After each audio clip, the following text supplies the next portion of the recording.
Sir,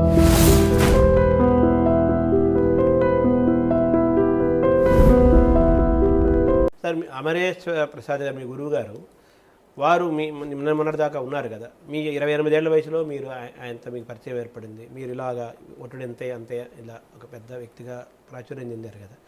అది ఆయన ఏమన్నారు సార్ మీ మీ యాత్ర చూసి? మా గురువు గారు మహానుభావుడండి.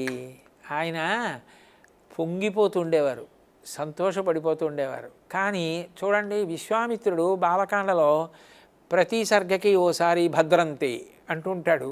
అలా ఉరే నాయన జాగ్రత్త, ఉరే నాయన ప్రయాణాలు ఎక్కువ చేయకు, ఉరే నాయన ఆరోగ్యం జాగ్రత్త, ఉరే నాయన వేళ పట్టును తిను, ఉరే పెద్దవాడు అవుతున్నావు, 60 ఏళ్ళు దాటాయి, షష్ఠి పూర్తి అయిపోయింది. పాపం ఆఖరణ ఆయన నాకు నా భార్యకి చెప్పినవి కూడా ఇప్పటికీ నాకు వినపడుతుంటాయి. ఉరే చాదస్తాలకు పోకు, సంధ్యావందనం చేసుకుని ప్రవచనానికి వెళ్ళే ముందు అమ్మ వీడికి ఏదైనా పెట్టి పంపించు, 60 దాటిందమ్మా, వీడికి షష్ఠి పూర్తి అయింది, వెళ్ళి ఎక్కడో చెప్పి 1 గంటకి తిన్నవాడు రాత్రి 9ంటికి వచ్చి ఏం తింటాడమ్మా, 8 గంటలు ఖాళీ కడుపుతో ఏదైనా పెట్టి పంపించమ్మా. ఎవరు చెప్తారు? మా అమ్మ తర్వాత అలా చెప్పింది మా గురువుగారే. ఎప్పుడు ఎక్కడికి వెళ్ళినా, ఏ క్షేత్రంలో దర్శనం చేసినా, ఎక్కడ జపం చేసుకున్నా నాకు ఫోన్ చేసి, ఒరేయ్ ఇవాళ చేసిన జపంలో నీకు ఇంత భాగం ధారపోసానురా, నువ్వు ఇంకా వృద్ధిలోకి రావాలరా అనేవారు.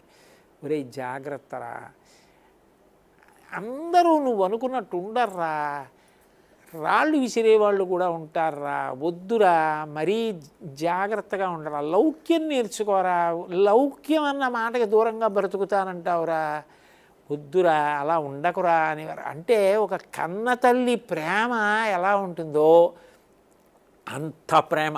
ఆఖరణ మీలో లౌక్యుడు లేడని ఆయన గుర్తించారంటారా? అంటే లౌక్యుడు లేడు అని గుర్తించలేదు అని నేను అనుకోను కానండి, లౌక్యం పాళ్ళు ఎక్కువ ప్రదర్శించడు అని అనుకున్నారేమో గురువు గారు. అలా ప్రదర్శిస్తే వీడు ఎక్కువ ఇబ్బందులు ఎదుర్కోకుండా ఉండేవాడేమో అని గురువుగారికి నా మీద ఒక అభిప్రాయం ఉండేది అని నాకు ఆయన చెప్పిన సందర్భాలని బట్టి అనిపించేది. ఇప్పుడు అవన్నీ నేను చెప్పకూడదు అనుకోండి.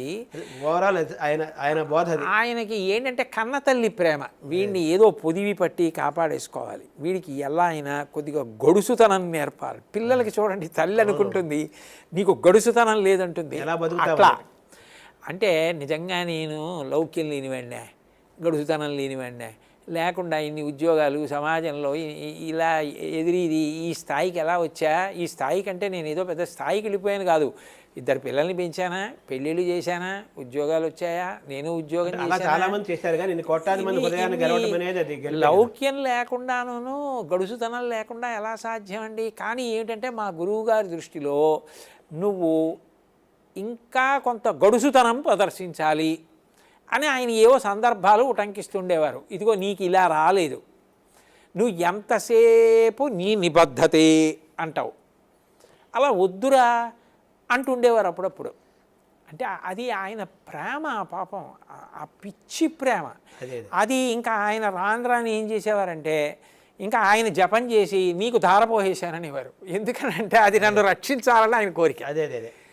అట్లాంటి గురువు ఎక్కడ దొరుకుతారండి? ఆఖరణ ఆయన గుండె ఆపరేషన్ అయ్యి బెడ్ మీదకి వచ్చారు. నేను ఇంటెన్సివ్ కేర్ యూనిట్లో ఆయన్ని చూడడానికి వెళ్ళా. నేను అంత దూరంలో ఉన్నాను, ఆయన ఇక్కడ మంచం మీద ఉన్నారు. నన్ను చూశారు, ఇంత ముఖం అయిపోయింది, వెలిగిపోయి నా చేతులు పట్టుకుని, ప్రేయ్ నేను వెళ్ళిపోదాం అనుకున్నాను, నువ్వు ఉండమన్నావు అని నేనేదో ఆయన్ని నిగ్రహించేశానన్నట్లుగా, నేనేదో ఆయన్ని వెళదామన్న చోటికి వెళ్ళనివ్వకపోతే పిల్లాడు కోపడతాడు. అలా గురువుగారు మీరు ఉద్రేకపడకండి గురువుగారు, ఉద్వేగపడకూడదు, మీరు మళ్ళీ కాకినాడ వచ్చాక మనం చాలా చేయాలంటావా, సరేరా, ఏమిటో చిన్నపిల్లాడు. ఇక అలాంటి వ్యక్తి నాకు జీవితంలో ఎలా దొరుకుతారండి?